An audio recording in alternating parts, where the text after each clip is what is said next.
close still. There's a vibrator up here, and there's 2 screws that go with this.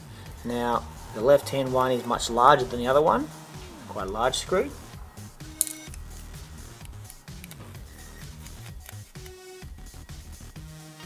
Again, just pull your vibrator out like that, and it's going to come out nicely.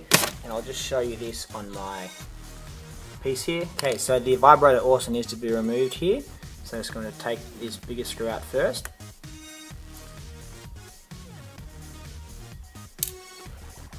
Now, the next one to do is this small screw here. Okay, so if you're turning for a while and it's not coming out, it may be that the screw's been a bit threaded.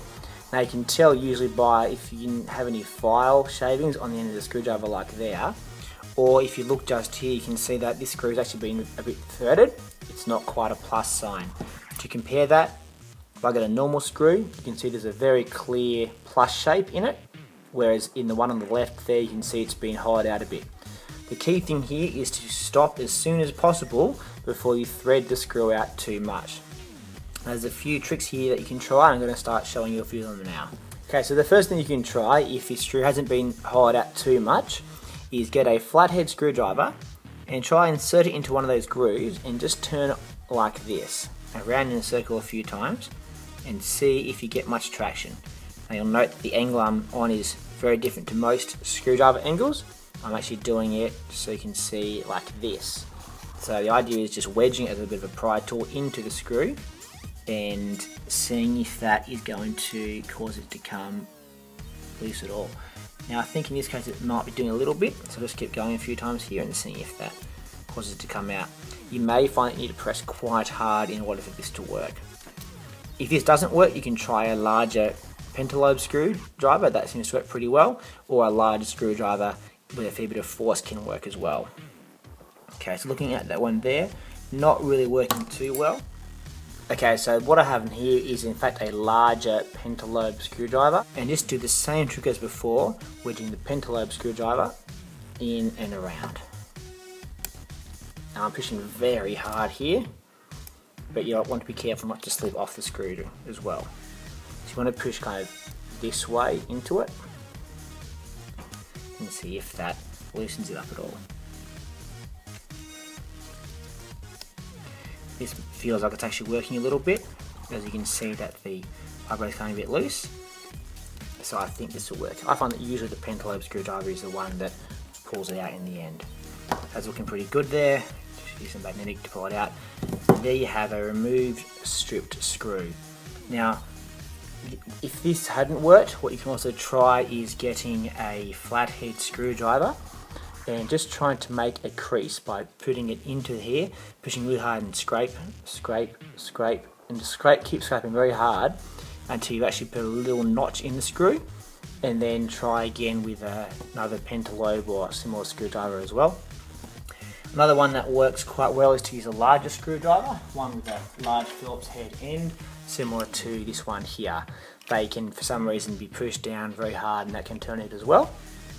And finally, just to compare it to a normal screw, so you have a comparison again, that's what a normal screw looks like compared to a hollowed out one or stripped screw. One final word of warning, if you're going to put this screw back in again, be very careful. For our repairs, I just take the old screw, throw it away and use a replacement screw, but in this case we'll use this one again because it's unlikely you'd have a spare screw lying around the house of this size. Great, so now we're up to the point where we're actually wanting to remove the screen.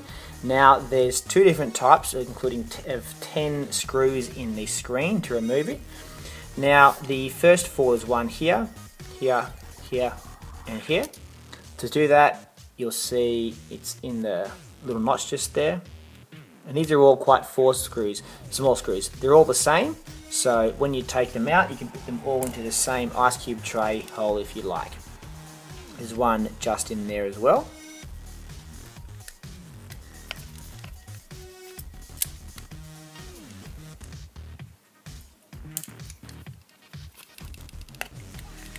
One here as well.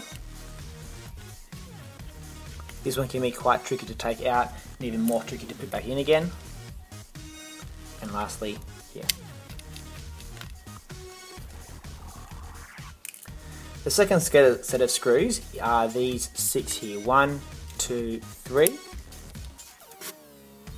4, just there, 5, 6. Now they're actually a washer and screw pair, and they can be very tricky to put back in again if you're using the cheap disposable screwdrivers that come with most repair kits. Most of the videos from people trying to sell you parts online are made using proper tools and very experienced hands doing it, so they make it look quite easy, but it could take you 15 to 20 minutes to put these 6 screws back in again if it's the first time you've done it and you only have the lower quality tools as well. I'm just going to take them out now and keep going. One of the biggest things that helps with these is having a very magnetized screwdriver. So if you are using the disposable tools and finding it hard taking these in or out, then get a large strong magnet and just run your screwdriver over that magnet a few times into the circle, and that will help magnetize the end of it again and give you a bit more power, which will help a lot as well.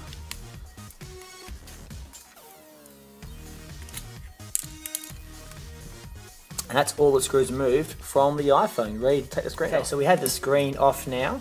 There's a few tools you can use to pry it open. This is the professional style tool. You can stick it in there and pry it off. Now I'm going to use the one that comes with a lot of screen replacement kits, which is more of the guitar pick style one. Now what you want to do, it's glued around and kind of snapped in, and you want to go find this end, which has the SIM card drawer. Take the best end of your guitar pick tool, insert it in, just like that. And once it's in, you want to go pry. See how I'm doing this pry motion? And just keep prying it all the way around. And you'll hear some nice cracking kind of noises where it's coming off. That's just glue. Don't worry about those noises too much, but be relatively gentle. Now you'll see here that screen's just cracked a lot and it's bending right up, and you hear glass cracking and making a mess. That's why I suggest that you use some masking tape when you put it on to start with, or sticky tape. That would you don't get glass all over yourself in your work area. So keep working around the place, prying it up, and you reach a point where it's nice and loose, and you can then use your hands to gently pull it out. And we're just going to remove those 2 pieces from here. And there you have, screen removed.